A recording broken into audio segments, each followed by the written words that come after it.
Alright guys, we're doing more fantasy baseball content, and here I'm going to help you go through your waiver wire and pick out the best and most important players to add to your teams. But first, I want to thank everyone for being back here and supporting the channel. The goal after the last video, my 2025 bowl predictions to MLBCs, was to reach 3,000 subscribers. We got really close before opening day. We were right there. Let's blow right past it after this video. So again, if you guys do like what you're watching, please go down there and click that big red subscribe button. We're going to be here all season long with waiver wire stuff, in-season breakouts, busts, targets, fades, everything you could possibly think of during the season. So again, subscribe, big red button down there, and also drop this video a like. But alright, the beginning of the season is by far the most important time of the entire baseball calendar to scoop the right players off your waiver wire. First off, because we have the entire season ahead of us. That means you're going to have an entire season for these guys to be on your team, accumulate stats for you, and help you win. But also, these first few weeks of the season are very important because we learn so much about the players and the pool and the league and everything else going on right now, more so in the rest of the year. There are going to be some guys out there that are way better than they seemed last year, spring training or in draft season. There are going to be guys that made massive skills jumps that we haven't seen yet that now we can finally start to take seriously. There are definitely some actual superstars sitting out there on your league's waiver wire that we haven't even realized yet, similar to Garrett Crochet last season. And I think this first name has that legitimate superstar ceiling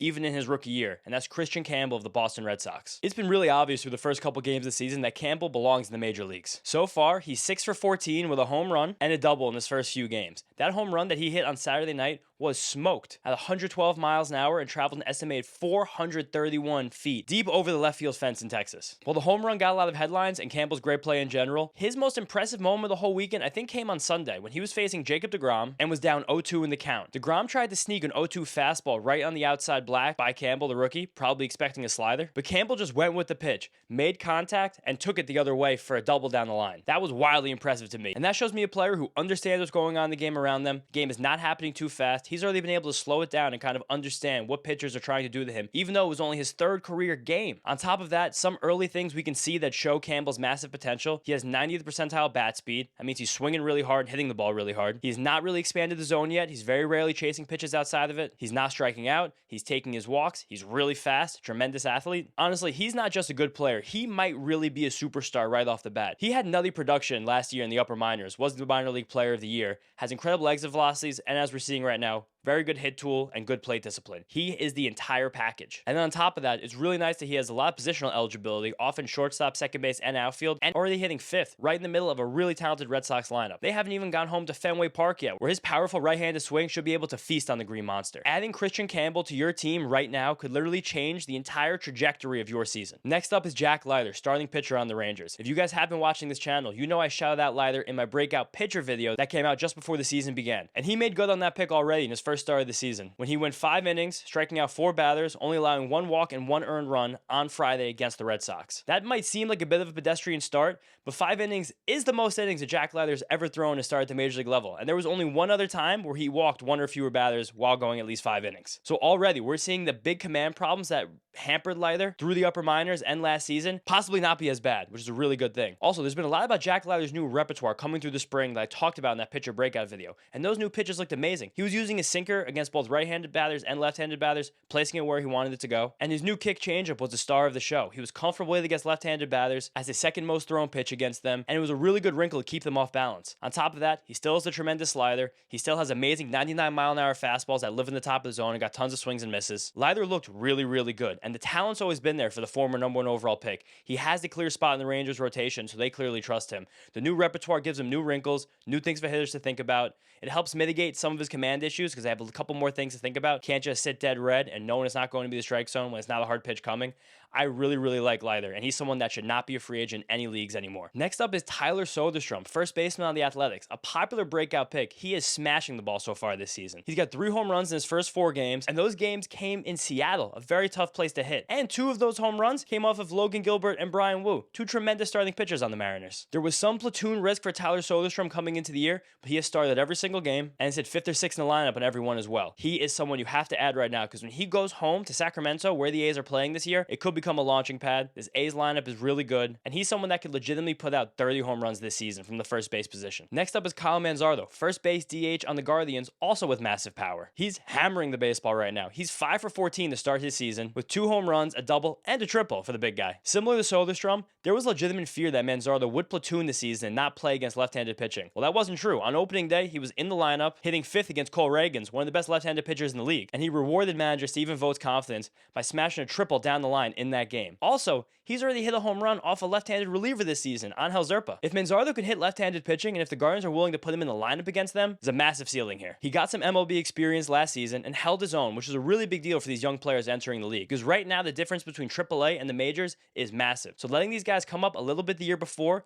get their feet wet, get a little taste, have a cup of coffee, seeing the pitchers, coming back the next season, knowing what you're going to get, huge deal. That's why it's even so much more impressive what Christian Campbell is doing. But we're still talking about Manzardo. He has a great minor league track record, amazing power numbers, good plate discipline at every single level. As the Cleveland Guardians really need some offense, really need a power hitter in that lineup to step up, he's a guy that will get regular playing time and looks like he could smash. Next up is Max Meyer, starting pitcher on the Marlins. Meyer looked amazing in his first start of the year, going 5 2/3 innings, only allowing 1 run with 1 walk and 7 strikeouts. He was a popular breakout pick this season because as spring training was moving along, he showed some pitch mix changes that really indicated he could take a meaningful step forward. Mainly that he separated out his sliders this year. He's now using a tight slider as his primary pitch. That's a tight slider. Against hitters from both sides of the plate, and he's throwing it a little bit harder than he threw it last season so far in his one start. That thing sat 91 miles an hour on Sunday and got up to 93 miles an hour, back from last year when it was really in the upper 80s most of the time. He's able to command that pitch very well, and the tight gyro up and down movement on it makes it useful against hitters from both sides of the plate. Then now he also has developed a sweeper that's very separate from that tight slider, moves a ton more, and was a weapon against right-handed batters. His fastball velocity was up as well, touching 97 miles an hour, and being used as a bit more of a put-away pitch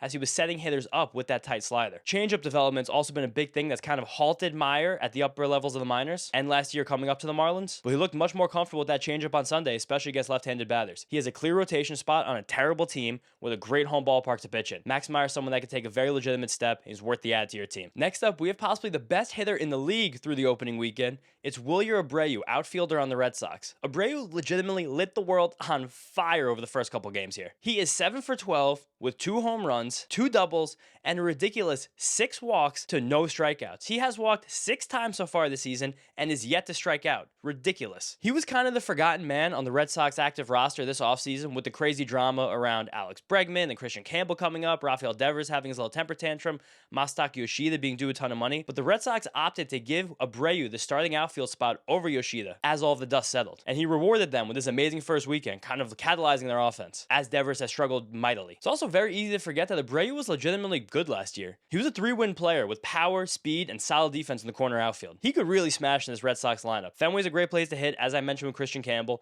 and if he keeps playing well, and it looks like he could, I don't think he's going anywhere, especially because, worst case scenario, he's a significantly better defender than Masataka Yoshida is. Maybe when Yoshida's back from injury, he starts to take some at-bats from Abreu, because Yoshida is a left-handed batter, and Abreu is a right-handed batter, but Yoshida's not really a very good defender, and if Christian Campbell's playing too well for Alex Bregman to move across the diamond to second base, to bring Devers back to third base, to reopen up the DH spot, I don't know how the Red Sox justify playing Yoshida over Abreu, again, if Abreu keeps hitting. Next up, we have Spencer Torkelson, first baseman on the Tigers, who made a huge statement on opening day, blasting a home run and drawing 4 walks in his other 4 plate appearances. Crazy. So far in the season, he's 4 for 14 with that home run and 5 additional walks. And 5 walks. It seems like he kind of became a forgotten man in Detroit this year, because when they signed Gleyber Torres, the team announced they'd be moving Colt Keith, the assumed second baseman, to first base, Torkelson's assumed position, to make room for Gleyber. And it's no secret that Torkelson's really struggled over his first few years in the major leagues. He's been bad. Like, bad. And it felt like that was a little bit of a message from the Tigers, like, hey, we know you're the former #1 overall pick, but it's really time to put up or shut up. And Torkelson seems to have responded to that call to action. And it's very clear that they already value him a lot right now. He hit third and started at first base in their game on Saturday. I don't think you take your 3-hitter out of the lineup anytime soon. All the questions about Spencer Torkelson's playing time, to me, have melted away. And now, I still see the former top prospect, former #1 overall pick, with crazy power, exhibiting more patience, someone that can really hit a lot of home runs in a hurry and can add to your team. The last guy here is Tyler McGill, starting pitcher on the Mets. My Mets fans know, if you watch that McGill start on Friday against the Astros, he looked like a completely different guy. He was blazing fastballs in the zone, challenging hitters. He was walking around confident, with swagger. He was being aggressive. He was really using his new sinker, riding in on right-handed batters, and good right-handed batters. He was not afraid to throw a sinker on the hands to Jose Altuve, Isaac Paredes, Christian Walker. These are really good right-handed hitters who love to pull the ball. And for a guy like Tyler McGill, who's really struggled in the past with command, at least had major inconsistencies with it, for him to have the confidence 1, 2, and 3 times through the order to bury that sinker in on the hands of those talented right-handed batters, as someone who's watched almost every inning this guy's pitched in his professional career, pitcher, that was incredibly impressive and showed me someone who is much more confident than he ever has been before. Another big deal for Megill is that he's altered his slider shape heading into the season. Megill's experimented with a few different slider shapes in his past. He's thrown a sweeper a few times, he's thrown a traditional slider a few times that had a good amount of drop and a good amount of sweep when the sweeper just sweeps a lot. But mostly he was always throwing a gyro slider, that tight slider like I was talking about with Max Meyer, where it just kind of falls a little bit. Now, the new slider that Megill was throwing on Friday, it had a similar tight little dropping shape, but Megill dropped it down a tick, and as bringing it down a few miles an hour, that pitch had 5 more inches of drop on it, just basically falling straight down. Something like you would perceive a curveball to be.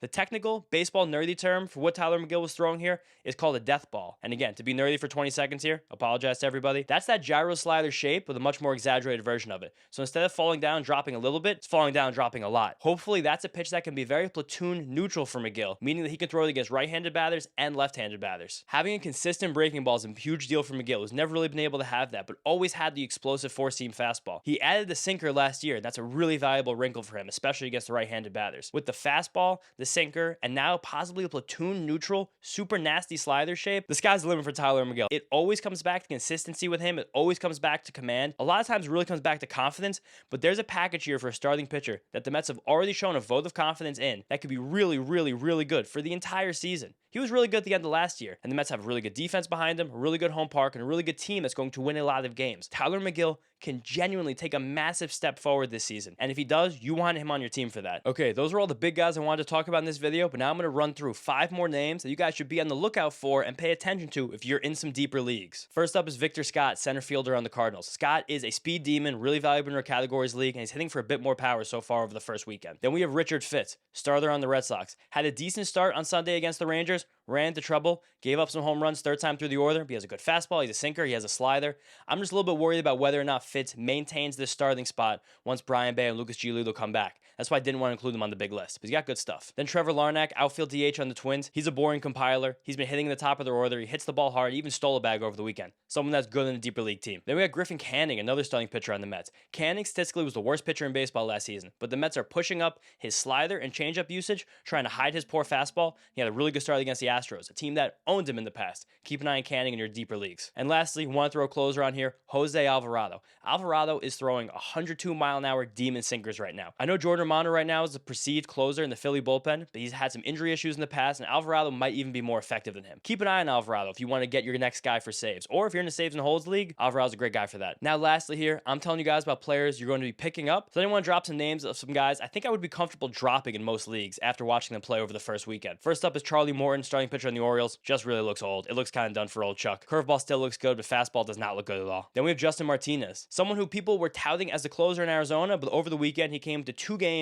where the Diamondbacks were trailing by multiple runs. Doesn't sound like the closer to me. Then we have Max Scherzer, pulled his lat. I don't know when he's coming back. I don't know if I want to hold 40-year-old Max Scherzer through a lat injury. Then Josh Lowe, outfielder on the Rays, similar situation. Pulled his oblique, had an oblique issue last year. I think the talent is still there with Lowe, but he keeps getting injured, and we can't wait around for a guy like that. Next is a weird one. This might be the riskiest one. Reynaldo Lopez of the Braves. Maybe it was just him shaking off the rust, but in that first start, his velocity was down a little bit, and he wasn't missing any bats. That put some big sirens on for me, and I don't know how much I trust Reynaldo Lopez heading into the rest of the season. Maybe don't drop him yet. Maybe only drop him in a 10-team league. Like, you drop him for Christian Campbell. That's easy. I probably also drop him for Jack Leiter. I think I do that. The rest of the guys in the list, I don't know if I'm dropping them for Reynaldo until I see one more start, but you should have an antenna. You should be thinking about maybe possibly having to drop Reynaldo Lopez, because that first start was horrifying in terms of swing and miss. Then Jorge Soler didn't really have a very good first weekend. That Angels team looked like a bottomless pit. Nestor Cortez, I don't know how much I really have to say. Starting pitcher on the Brewers. You guys probably saw a 20-run game against the Yankees on Saturday. And lastly, kills me to do this, Brett Baty on the Mets. He is being platooned. He's not starting against left-handed pitchers. He's ceding those reps to Luis Angel Acuna, and he just still has done this thing again where he crushed spring training,